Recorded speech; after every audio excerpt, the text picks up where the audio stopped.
na ang galing ng mga Pilipino sa larangan ng sining. Isa na dito ang pagsusulat. At dito sa Iloilo,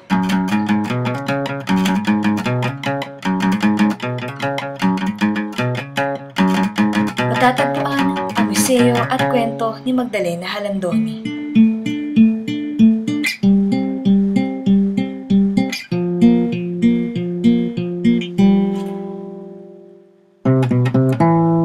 Ipinanganak si Magdalena Halandoni noong May 27, 1891, dito sa Haro, Iloilo City. Siya ang panganay nila Gregorio Halandoni at Francisca Gonzaga. Alam niyo ba na si Gregorio ay dating direktor seryo ng Salog na ngayon ay kilala na bilang Haro?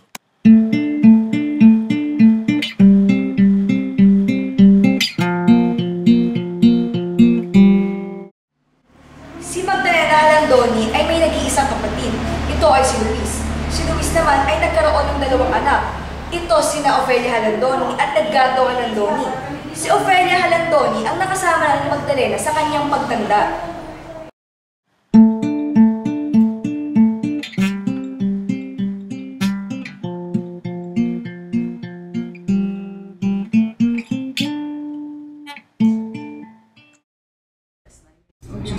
Writing.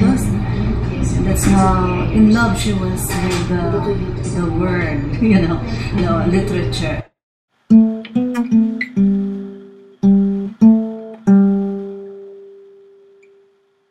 The mother kept her at home after she found out that the high school where she went to was co-ed. She did not even finish high school. She stayed at home. Sa kanyang nanay, yung writing of pang lalaki. So talagang mga babae noon, parang nagulit daw na lang sila ng mga tao. Kaya ganun din gusto ni Magdalena na i-voice out yung mga babae. Different perspective yung sa history natin. Yung mga babae nung sa revolutionary times pa, gumagawa ng flags, parang nurse, sa war zones. Pero tingnan natin, parang siya yung unang babae na lumabas bilang writer.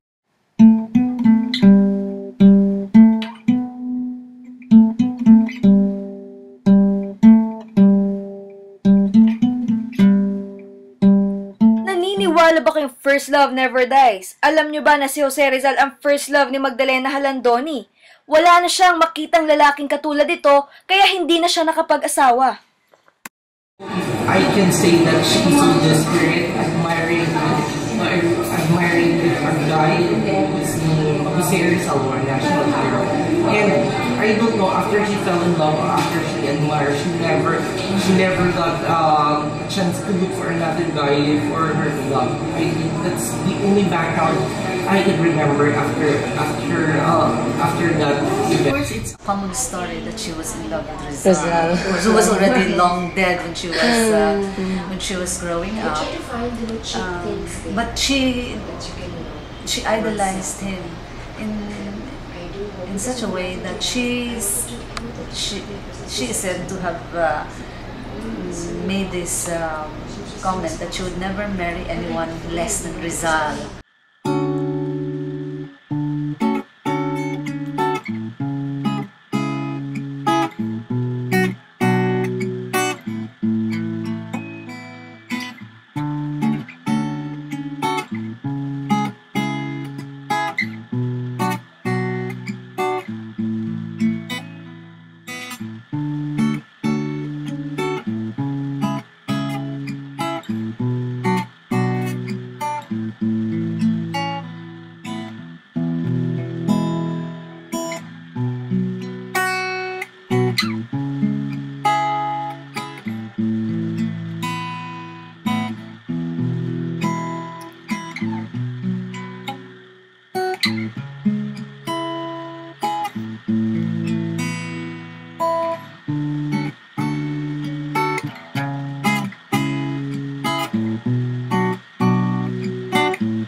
ba na 66 ang lahat ng nasulat ni Magdalena Halandoni.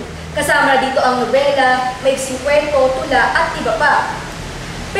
isa dito ang hindi na niya natapos.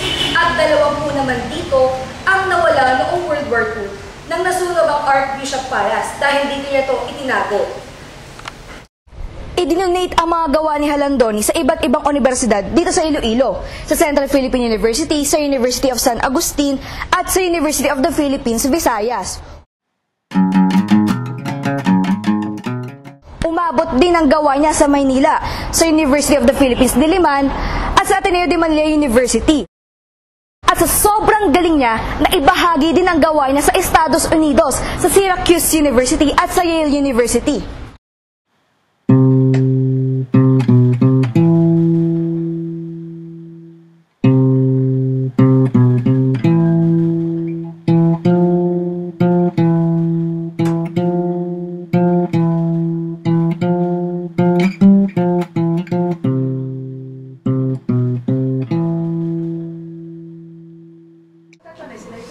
Pangunahing membro na paglaban sa suffrage rights ng mga babae dito.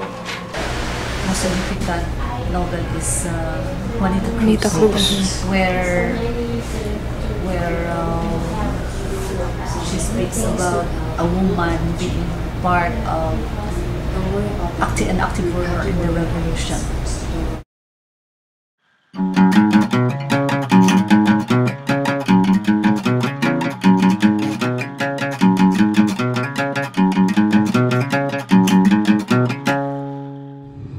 Magdalena Halandoni ay marami ring natanggap na parangal. Tignan natin ang kanyang mga parangal. Ito ay ilan lamang sa kanyang mga parangal. Tignan pa natin ang iba pa. Nakatanggap po siya ng award galing sa dating presidente ng Pilipinas na si Ferdinand Marcos. At ito ang the First Republic Cultural Heritage Award for Literature.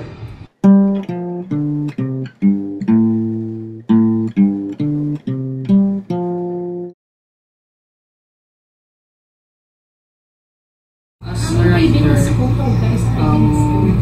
yung sa research ko rin, si Magdalena kasi ano siya ang panganay na anak at saka gifted talaga sila sa writing ng kanyang kapatid na lalaki. Iloilo, siya yung the best siguro na writer at ngayon yun nga sa kasamang palad, hindi siya kilala, gano'ng kilala ng mga kahit mismo ng mga Ilonggo. Kaya nais namin iparating sa kanila yung information about sa kay Magdalena. Successful sa kanyang mga pagka-Ilonggo writer. Daming mga tao nakaalam sa kanyang mga kakayahan. Make sure that Halandoni is gone and that they know that we have this woman writer and who has contributed much to Hiligaynon literature. She wrote mostly in Hiligaynon. So we feel that she has been marginalized for quite a long time, and so we need to give her focus. At saka may historical significance sa national scale. Magdalena Halandoni is one of the foremost local writers that we have. During the time when women writers were very rare, she was one of those exceptional ones. In fact, based on her historical record, she's a writing prodigy. Among other people, I think we could not just, single out one person who could be labeled as pride of the Ilonggos or the pride of Iloilo. And I think she's one of the diadems in that crown.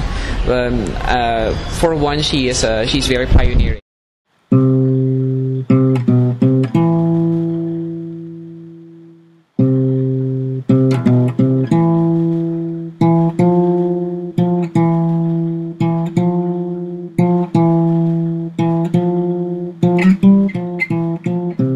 Magdalena Halandoni, Tubong Iloilo. At yan ang pangalang ipinagmamalaki ng mga Ilonggo dahil sa galing niya sa larangan ng sining, lalong-lalo na sa pagsusulat. Sa katunayan, naging nominado siya bilang national artist. At sa paglipas ng panahon, patuloy pa rin kikilalanin, pagyayamanin, at magsisilbing inspirasyon ang mga naiwang likha ni Magdalena Halandoni.